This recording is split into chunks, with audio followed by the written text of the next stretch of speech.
Welcome to our channel. Motivate our soul. Please subscribe my channel. இப்போ இங்கே முதல் முறை புத்தக கண்காட்சி நடத்துறீங்க, அடுத்த முறை நடக்குது, அடுத்த ஆண்டு இதே இடத்துல நடக்குதுன்னு வைங்க. நீங்கள் கிளம்பி வரீங்க, புக் ஃபேருக்கு போகலாவா? உங்கள் வீட்டுக்காரம்மா என்ன சொல்லும்? போன தடவை வாங்கினதெல்லாம் படிச்சியே, பயங்கரமாக போய் அங்கங்கே அங்கிட்டு இங்கிட்டு திரிஞ்சு வாங்கினியே, அப்படியே இருக்கு. முதல்ல இதை படி, அப்புறம் அடுத்த சொல்லுமா சொல்லாத? கட்டாயம் சொல்லு. ஏன்னா நீங்கள் என்ன செய்யறீங்கன்னு உங்களுக்கு தெரியுதோ இல்லையோ, உங்கள் வீட்டுக்காரம்மாக்கு தெளிவாக தெரியும். நீங்கள் மொய் எழுத போகிறீங்கன்னு வைங்களேன், ஏதோ ஒரு கல்யாணத்துக்கு மொய் எழுத போகிறேங்க, சார் மொய் எழுத போகிறாருன்னு வைங்க. ஒரு 1000 ரூபாய் எழுதிடலாமா? எதுக்கு எதுக்கு ஏமா 1000 கூட எழுதலைன்னு கேவலமா நினைப்பாம்மா. நம்ம வீட்டு ஃபங்க்ஷனுக்கு அவங்க 750 தான் மொய் வச்சாங்க. கூட 50 ரூபாவை போட்டு 800 வேணா வைக்கலாமே தவிர 1000 எதுக்கு? உங்களுக்கு அப்படி ஒரு கல்யாணம், உங்கள் வீட்டில் ஒரு ஃபங்க்ஷன் நடந்ததே உங்களுக்கு ஞாபகம் இருக்காது. ஆனால் அந்த ஃபங்க்ஷன் எப்போ நடந்தது, அதுக்கு எவ்வளவு மொய் வந்தது, அதுக்கு என்ன கலர் சாரி அவங்க கட்டினாங்க, எல்லாம் அவங்களுக்கு ஞாபகம் இருக்கும்.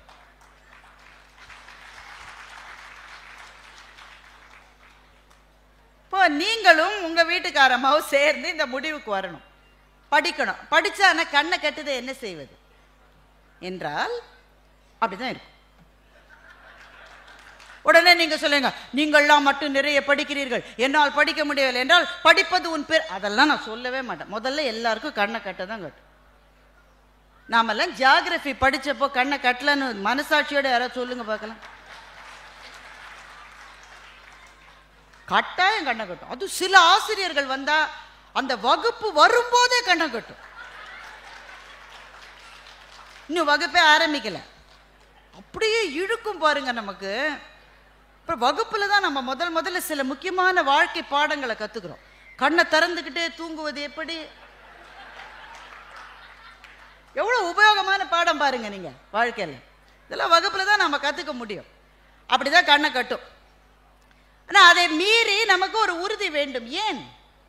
ஏனென்றால் புத்தகங்கள் நம்மை வேறு ஒரு உலகத்துக்கு அழைத்து செல்லுகின்றன. அப்ப எதிலிருந்து ஆரம்பிப்பது? அந்த கேள்வி வருது இல்லையா? இந்த மானுட சமூகமே கதைகளிலிருந்து தான் ஆரம்பித்தது. மானுட சமூகத்தில் ஒவ்வொரு வளர்ச்சி என்பதும் கதையிலிருந்து தான் ஆரம்பித்தது. இன்றைக்கு பள்ளிகளில், மேல்நாடுகளில் சரி, நம்ம நாட்டிலையும் சரி, ஸ்டோரி டெல்லிங் என்பது ரொம்ப முக்கியமாக பார்க்கப்படுகிறது. கதை சொல்லுவதன் மூலம் சிலவற்றை விளக்குகிற போது நம்முடைய மனத்துக்கு அது மிக நெருக்கத்திலே வந்து விடுகின்றது. அந்த கதை சொல்லுவதிலிருந்து ஆரம்பிக்கலாம். முதல்ல நம்ம பிள்ளைகளுக்கே நம்ம கதை இன்றைக்கு சொல்லுவது ரொம்ப குறைந்து விட்டது. நம்ம எல்லாருக்கும் ஒரு அப்பத்தா வீட்டில் இருக்கோம். எங்கள் வீட்டிலலாம் ஒரு பெரிய அந்த போனின்னு சொல்லுவோம். நீங்கள் உங்கள் பகுதியில் எப்படி சொல்லுவீங்க தெரியல, போனின்னு சொல்லுவோம். அது ஒரு இது மாதிரி வானொலி மாதிரி இருக்கும், அது கடாய். அதில் சோத்தை போட்டு நல்லா குழைச்சி அடித்து எல்லா பிள்ளைக்கும் ஆளுக்கு ஒன்று கொடுப்பாங்க. இவ்வளோ பெரிய உருண்டை ஒன்று கொடுப்பாங்க. கூடவே ஒரு கதை. பெரும்பாலும் ஒவ்வொரு வீட்டில் ஒவ்வொரு கதை சொல்லுவாங்க. இப்பெல்லாம் ஒரு அப்பத்தாவையும் காணும், எங்கே போச்சுன்னு தெரியல. அப்பத்தாவையும் காணும், கதையும் காணும். அந்தந்த வீட்டில் ஒவ்வொரு அப்பத்தா இருந்தால் பேரன் பேத்தியோட ரிமோட்டு சண்டை போட்டுட்டு இருக்கு. சில பாட்டி தாத்தாலாம் பாத்ரூம் கூட போகாமல் உட்காந்தே இருக்காங்க. ஏன்னா ரிமோட்டை வச்சுட்டு பாத்ரூம் போனால் பேரை மாற்றிடுறான் சேனல். சிலது ரிமோட்டோடைய பாத்ரூமுக்கு போகுது. ஏன்னா அவன் பட 10 சேனலை மாத்துறான். பாவம் பாட்டிமாக்கு தெரியாது. அது நிதானமா இப்போதானடா இந்த சீரியல் பார்த்தேன்றதுக்குள்ள அவன் 10 சேனலை மாத்திடுறான். அவனுக்கு பொறுமை இருக்கா? கவனிச்சிங்களா? ஒன்னுத்தையாவது 3.25 செகண்டுக்கு மேல அவன் பாக்குறான். சரி நீ பாக்குற, சரிடா வெயிடா ரஞ்சிதமே வெயிடா பார்க்கலாம்டா. அதுலயே கூட ரஞ்சிதமே சேனலை மாத்திடுறான். ஒன்னுத்த பார்க்க மாட்டேங்கிறான். இந்த ஸ்பேன் ஆஃப் அட்டென்ஷன் சொல்றோம்ல, ரொம்ப குறைவுங்க. ஆசிரியர்கள் யாராவது இருக்கீங்களான்னு தெரியலன்னு இந்த அம்மா கை தூக்குது. ரொம்ப பரிதாபம்மா. ஒரு பிள்ளையே வச்சு நாங்கள் என்ன கஷ்டப்படுறோம் வீட்டில். எப்படிமா சமாளிக்கிறீங்க? இப்போ யூடியூப்ல வந்ததுயா, அப்பதான் ஸ்கூலில் சேர்ந்துருக்கியா அந்த பிள்ளை, அப்பதான் சேர்ந்துருக்கான். 1ஆம் வகுப்பு கூட இல்லை, அந்த கேஜி வகுப்போ ஏதோ. அந்த டீச்சர் அம்மா என்ன சொல்லிச்சு? தப்பா ஒன்றும் சொல்லலையே, ஆவண்ணா போட சொல்லி கொடுத்துருக்கு. இவன் வேற எதையோ ஒன்றுத்த எழுதிட்டு வந்திருக்கான். இந்த டீச்சர் சொல்றா இது தப்புடா, இது இல்லடான்ற. அந்த இவ்வளவுதான் இருக்குங்க. இவ்வளோதான் இருக்கு. இந்த டீச்சர் அவன் முட்டி அளவு தான் இருக்கான். அவன் சொல்றான், இதுவே ஆவா இருந்தா என்ன தப்பு டீச்சர்னு கேட்குறான். பார்த்து யூடியூப்ல எல்லாம் வந்தது. இதையே ஆவனாவா வச்சுக்கிட்டா என்னன்றான். இல்லடா இது தப்புடா. அந்த டீச்சர் அப்பவும் பொறுமையான்னு சொல்லி, என்ன பொறுமைங்க, டீச்சர்ஸ்க்கெல்லாம் அவங்க பொறுமைக்கு எல்லையே கிடையாது. இல்லடா இது தப்புடா. இப்பதான் எழுத்தை கத்துக்கிறான். அதுலயே புரட்சியாளனா மாறிட்டான். இது தப்புடா, இப்படி போடக்கூடாதுடா. கடவுளே இவங்களோட எவ்வளவு தொல்லையா இருக்குன்றான். இது டீச்சரோட டயலாக். பையன் மாத்தி சொல்றான். இப்ப ஆவன் நான் கத்துக்கிறதுக்குள்ளே இவ்வளவு அப்ஜெக்ஷன் ரைஸ் பண்றானே. நீங்க கதை சொன்னா, எங்க அப்பா பாட்டிலாம் கதை சொன்னா நாங்க அப்படியே கேட்போம். எது இருந்தாலும் கேட்போம், கேள்வியே கேட்க மாட்டோம். ராவணனுக்கு 10 தலை இருக்குன்னு பாட்டி சொன்னா அவன் எப்படி திரும்பி படுத்துப்பான்னு நாங்க கேட்கவே மாட்டோம். ஏன்னா ஒரு வயது வந்தால்தான் நமக்கு தெரியும் 10 தலை என்று சொல்லப்பட்டது நிஜமாவே 10 தலைகள் என்று அதை பொருள் எடுத்துக்கொள்ளக்கூடாது. தலை என்பது அந்த இடத்திலே ஆணவம், தலைகனம். ஒரு தலைக்குள்ளே ஒரு மனிதனுக்கு எவ்வளவு ஆணவம் இருக்கிறதோ அதை போல 10 மடங்கு ஆணவம் கொண்டவன் ராவணன் என்பதை குறிப்பினாலே சொல்லுவதற்காக அந்த காட்சி விளக்கப்பட்டிருக்கிறது. இப்ப ஆனா கேட்க மாட்டோம். நமக்கு மனசுல சந்தேகம் வந்தா கூட, ஆனா இந்த பையன் ஆவணா போடுறதுக்கு டீச்சரோட சொல்றோம்.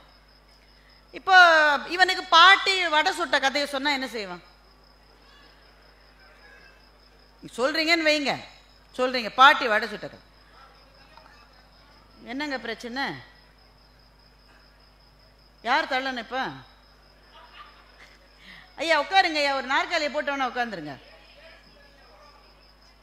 சரி ஐயா இப்படி வந்துருங்க, ஒரு நாற்காலியில போட்டு உட்காரலாம். நீங்க வாங்க. சரி எங்கங்க விட்டேன்? பாட்டி கதையில பாதி நிக்குது. இப்போ அந்த காக்கா நரி பாடுன்னு சொல்லிச்சுல்ல, அது வாயில வடையோட அந்த காக்கா பாடு, is the crow that foolish அப்படின்றோம். அந்த நீ தானே நேத்திக்கு ஒரு கதை சொன்ன, தண்ணிக்குள்ள கல்லை போட்டு தண்ணியை மேலே வர வச்சது காக்கான்னு.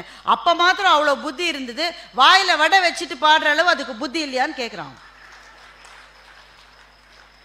இப்போ கதைகளை சொல்லுகிற போது நம் குழந்தைகள் கேள்வி கேட்டால் அதெல்லாம் கேட்கக்கூடாது, கொன்றுவேன், சொன்ன கதையை கேளு என்று சொன்னால் அவர்கள் முன்னால் பொருளற்றவர்களாக நாம் நிற்கின்றோம்.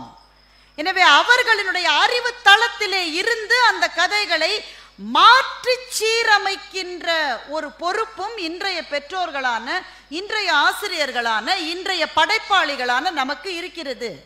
இப்ப நான் ஒரு கதையை மறுசீரமைப்பு பண்ணிருக்கேன், நீங்க கேளுங்க. அதை இந்த முயலும் ஆமையும் பந்தயம் இருக்குல்ல, இந்த கதையை 2000 வருஷ கதைங்க. இது உலகத்திலே பழைய கதை. இதுதான் ஈசாப் எழுதிய கதை. இது இந்த கதையை கேட்கும் போதெல்லாம் எனக்கு ரொம்ப கஷ்டமா இருக்கும். அந்த முயல் ஏன் பாதியில் தூங்கிச்சு? அறிவு இருக்கா அவனுக்கு? அறிவு இருக்கா அவனுக்கு? ரேஸ்க்கு போகும்போது பாதியில் தூங்குவியா நீ? ஓய்வு வேணா எடு, ஏன்னா ஆமை ரொம்ப பின்னாடி இருக்கு, ஓய்வு. தூங்கிடுவியா நீ? நல்லா நீட்டு நெளிச்சு தூங்கி அந்த ஆமை நடந்து போற மட்டும் தூங்கிரு. இப்படி ஒரு முயல் இருக்குமான்னு எனக்கு கோபமா வரும். அப்புறம் ஆமை மேலேயும் எனக்கு கோபம் வரும். அதான் பந்தயத்துக்கு போறியே, அந்த ஓட்டை கழட்டி வச்சுட்டு போனா என்ன உனக்கு கழுது? என்ன கஷ்டம் உனக்கு? வேக வேகமா நடக்கலாம் தானே? இந்த கேள்விகள்லாம் எனக்கு வரும் பதில் சொல்றதுக்கு. அப்போ இல்லை இந்த கதையை நம்ம மாற்றி சீரம். நான் நினைச்சுப்பேன் அந்த ஆமை ஒரு பெண், அந்த முயல் ஒரு ஆண் என்று நான் நினைத்துக் கொள்வேன். ஏன் அந்த ஆமை ஒரு பெண் என்றால், எங்கே போனாலும் ஓட்டை கழற்ற முடியாத ஆமை போல பெண் என்கிறவள் எங்கே போனாலும் வீட்டை சுமந்து கொண்டே இருக்கிறாள். பெரும் பதவிகள் இருப்பாங்க, வக்கீலா இருப்பாங்க, டாக்டர்ஸ் இருப்பாங்க, நீதிபதிகளா இருப்பாங்க, பெரும் பெரும் பதவிகள்ல இருப்பாங்க. ஆனா வீட்டுல இருந்து ஒரு போன், பாப்பா வந்துட்டாளா, சாப்பிட்டாளா? போலீஸ் எவ்வளவு பேர் இருக்காங்க. தாமதமாக தான் வீட்டுக்கு போக முடியும் ஒவ்வொரு நாள். போன உடனே பிள்ளை சாப்பிட்டேன்னா, நீ சாப்பிட்டிய, மாமா சாப்பிட்டாரா, எல்லாரும் சாப்பிட்டாருன்னு கேட்டுக்கிட்டே இருப்பா. நீ சாப்பிட்டியான்னு கேட்க பெரும்பாலும் ஒரு நாதி அவளுக்கு இருக்காது. அப்போ ஓட்டை கழற்ற முடியாத ஆமையை போல தன்னுடைய வீட்டை கழற்ற முடியாத பெண்ணாக அந்த ஆமை இருந்ததோன்னு நினைப்பேன். ஆனால் அந்த கதையை கொஞ்சம் மாற்ற வேண்டிய காலகட்டத்தில் இருக்கு. ஏன்னா முயல் தூங்காது, வெற்றியாளர்கள் தூங்க முடியாதுங்க. வெற்றி பெறுவதற்காக ஓடுகிறவர்களுக்கு தூக்கமே வராது. அவனுக்கு எவ்வளவுதான் பின்னாடி இருந்தாலும் நான் ஜெயிக்கணும்ன்ற எண்ணம் இருக்கிறவனுக்கு தூக்கம் எப்படி வரும்? கதையை மாற்ற வேண்டும். முயல் வந்து உட்கார்ந்து தூங்கலை, சும்மா உட்கார்ந்து இருந்தது. அப்போ அந்த இடத்துல ஒரு ஜென் துறவி வந்தார். துறவி வந்து முயல்கிட்ட கேட்டாரு, என்ன பண்ணிட்டு இருக்க? ஒரு பந்தயத்துக்கு நடுவில் ஓய்வு எடுக்கிறேன். பந்தயத்துக்கு நடுவில் எதுக்கு ஓய்வு எடுக்கிறேன்? ஏன்னா ஆமை ரொம்ப பின்னாடி வருது. ஆமையோடைய பந்தயம் போடுறேன். ஆமா, என்ன பந்தயம்? யார் வேகமா ஓடுறாங்கன்னு பந்தயம். இதுக்கு பந்தயம் வேற தேவையா? இந்த உலகத்துக்கே தெரியுமே, முயல் தான் வேகமா ஓடுன்னு உலகத்துக்கே தெரியும். நீ எதுக்காக பந்தயம் ஓடுற? இந்த முயல் யோசிச்சுது, ஆமா இல்ல, உலகத்துக்கே தெரியும் நான் தான் வேகமா ஓடுறேன்னு. ஒரு பதக்கம் கொடுப்பாங்க, அதுக்காக ஓடுறேன். பதக்கத்தை எங்க மாட்டுவ? ஆமா, மாட்டவே என்னோட வலையில இடம் இல்லையே. அப்ப பதக்கத்தையும் மாற்ற முடியாது, உலகத்துக்கே தெரிஞ்சதுக்கே எதுக்கு ஓடுற நீ? இல்ல, நான் வந்து ஒவ்வொருத்தரோடய ஓட போய் நான் தான் ஃபாஸ்டஸ்ட்னு ப்ரூவ் பண்ண போறேன். யாரோடலாம் ஓட போறேன்? நாளைக்கு தவளை, நாளான்னைக்கு பாம்பு, அடுத்த நாள் புறா. என்னைக்கு முடியும் உன்னோட பந்தயம்? நீ என்னதான் வேணும் உனக்கு? முயல் சொல்லிச்சு, பந்தயத்துலலாம் ஜெயிச்சுட்டு நல்ல புல்வெளியில உட்காந்து சுகமா காத்து வாங்க போறேன், அதான் இப்பவே வாங்கிட்டு இருக்கிய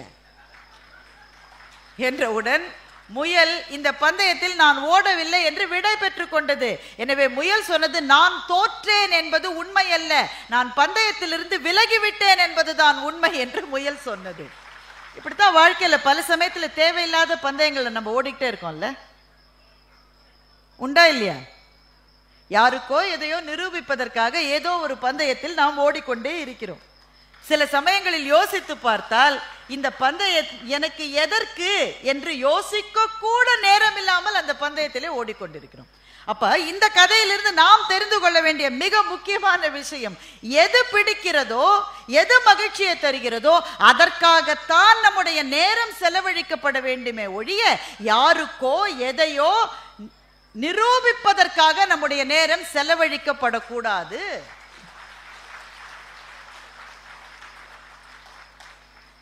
நான் ரொம்ப சாதாரணமான கதைகளை எடுத்து உங்ககிட்ட சொன்னேன், ஆனா இதை நம்ம அடுத்த தளத்துக்கு எடுத்துக்கொண்டு போகலாம்.